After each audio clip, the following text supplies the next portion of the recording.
There's a debate in Albany right now about rising utility costs and the impact New York State's climate goals are having on what you pay. This is something we've been closely following for you as affordability remains top of mind really for all of us. Earlier this week, we spoke with some Amherst residents about the rising costs of utilities. We look at the mortgage, the car payment, the utilities. They've all gone up, but the utilities are higher. I hope there's some change. I don't see it for a while, but I hope there is. At issue tonight is the 2019 Climate Leadership and Community Protection Act. It requires 70% of the state's electricity come from renewable clean energy sources by 2030, and that the state have 100% zero-emission electricity by 2040. Many have called those goals nearly impossible and outrageously expensive.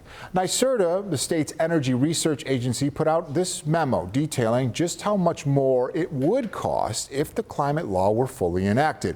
It found the state's climate plan will cost upstate households $4,000 a year. It also expects a nearly 50% increase in utility costs for commercial businesses.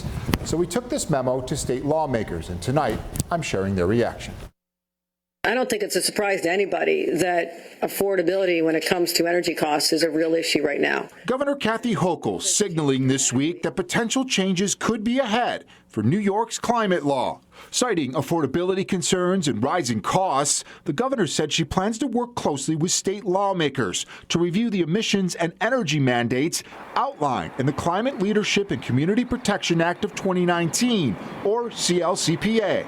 I'm not going to telegraph what we're talking about in our negotiations, but I think everybody knows that we have a real problem on our hands. The governor's comments came the same day a memo from NYSERDA, the state's energy research agency, warned that fully implementing the CLCPA to meet its 2030 targets would significantly increase costs for ratepayers. The memo estimates that by 2031, the law could add $2.23 to the average price of a gallon of gas at that time, with upstate households that rely on oil and natural gas seeing costs in excess of $4,000 a year.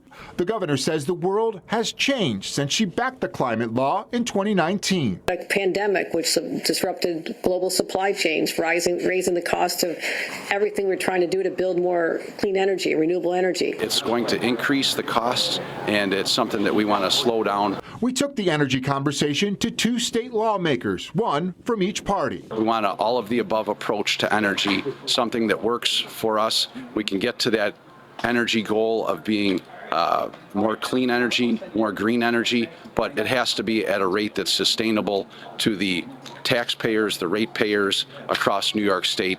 That is something that they can afford. My take is we have to explore every possible option to make sure that we are keeping utility costs down. At the end of the day, we're here to defend the consumers of power, and we know that that sometimes state government can get in the way of making that harder. Well, the governor says she will continue to negotiate with state lawmakers. Any changes to the CLCPA are expected to be included in the state budget, which is due by April 1st.